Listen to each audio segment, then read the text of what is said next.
अस्सलामुअलैकुम। हजूर सल्लल्लाहु अलैहि वसल्लम की कोई बहन नहीं थी, लेकिन जब आप सैयदना हलीमा सादिया के पास गए तो वहाँ हजूर सल्लल्लाहु अलैहि वसल्लम की एक बहन का जिक्र भी आता है जो आपको लोरियां देती थी। उनका नाम सैयदना शीमा था। शाम के वक़्त जब ख़वातीन खाना पकाने में मसरूफ़ हो जाती तो बहनें अपने भाई उठाकर बाहर ले जाती और हर बहन का ख्याल ये होता कि मेरे भाई ज़माने में सबसे ज़्यादा खूबसूरत हैं। बन्नू साद के मोहल्ले में बच्चियां अपने भाई उठाती, एक कहती मेरे भाई जैसा कोई नहीं, दूसरी कहती मेरे भाई जैसा कोई नहीं। इतने में सैयदना शीमा अपना भाई सैयदना मोहम्मद सल्लल्लाहु अलैहि वसल्लम उठा के ले आती और दूर से कहती मेरा भाई भी आ गया है। तो सब के सर झुक जाते और सब कहती नहीं नहीं, तेरे भाई का मुकाबला कोई नहीं कर सकता, हम तो आपस की बात कर रहे हैं।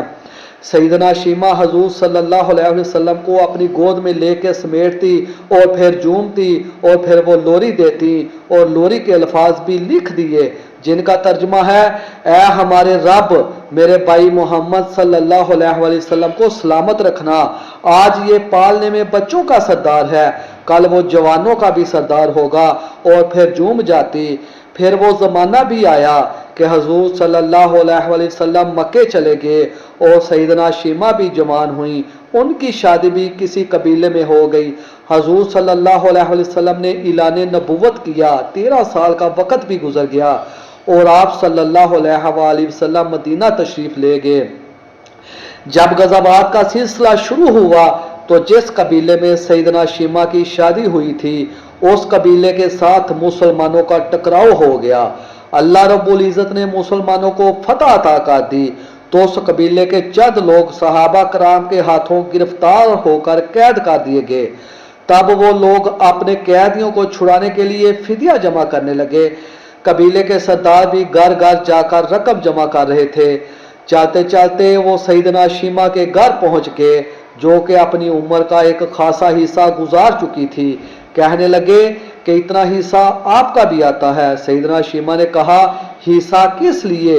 लोगों ने कहा, जो लड़ाई हुई है और उसमें हमारे आदमी गिरफ्तार हो चुके हैं। बातें करते करते किसी के लबों पर मोहम्मद सल्लल्लाहु अलैहि वसल्लम का नाम भी आ गया तो सैयदना शीमा सुनकर कहने लगी, अच्छा तो क्या उन्होंने तुम्हारे लोग पकड़े हैं? कहा हाँ। सैयदना शीमा ने कहा, तुम रकम इकट्ठी करना छोड़ दो, मुझे साथ ले चलो। सरदार ने कहा, आपको साथ ले चले? सैयदना शीमा कहने लगी, हाँ, तुम नहीं जानते, वो मेरा भाई लगता है। कबीले के सरदार के साथ जब सैयदना शीमा हजूर सल्लल्लाहु अलैहि वसल्लम के नूरी खैमों की तरफ जा रही थी और सहाबा कराम नंगी तलवारों से पहरा दे रहे थे, वो मदनी दौर था।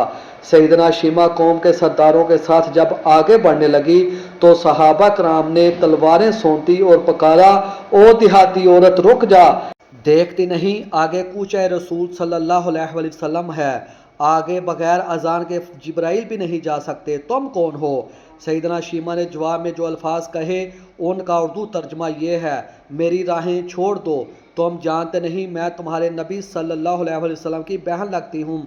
तलवारें झुक गईं, आंखों पर पलकों की चिलमने आ गईं, रास्ता छोड़ दिया गया। सैयदना शीमा हजूर सल्लल्लाहु अलैहि वसल्लम के खैमे नूरी में दाखिल हो गईं तो हजूर सल्लल्लाहु अलैहि वसल्लम ने देखा और पहचान के फौरन उठ खड़े हुए। फरमाया, बहन कैसे आना हुआ? कहा, आप सल्लल्लाहु अलैहि वसल्लम के लोगों ने हमारे कुछ बंदे पकड़ लिए हैं, उनको छुड़ाने आई हूँ। हजूर सल्लल्लाहु अलैहि वसल्लम ने फरमाया, बहन तुमने जहमत गवारा क्यों की? पैगाम भेज देते, मैं छोड़ देता, लेकिन तुम आ गई, अच्छा हुआ, मुलाकात हो गई। फिर हजूर सल्लल्लाहु अलैहि वसल्लम ने कैदियों को छोड़ने का ऐलान किया। कुछ घोड़े और चंद जोड़े सैयदना शीमा को तोहफे में दे दिए, क्योंकि भाइयों के दरवाजे पर जब बहनें आती हैं तो भाई खाली हाथों बहनों को नहीं लुटाया करते। हजूर सल्लल्लाहु अलैहि वसल्लम ने बहुत कुछ अता किया और रुखसत करने खैमे से बाहर तशरीफ़ ले आए तो सहाबा कराम की जमात मुंतज़र थी। फरमाया, ए सहाबा, आप जानते हैं कि जब भी मैं कैदी छोड़ा करता हूँ तो मेरी ये आदत है कि मैं आपसे मशावरत करता हूँ, लेकिन आज ऐसा मौका आया کیا ہے کہ میں نے آپ سے مشاورت نہیں کی اور قیدی بھی چھوڑ دیے۔ صحابہ نے عرض کیا حضور صلی اللہ علیہ وسلم مشاورت کیوں نہیں کی؟ ارشاد تو فرمایا آج میرے دروازے پر میری بہن آئی تھی۔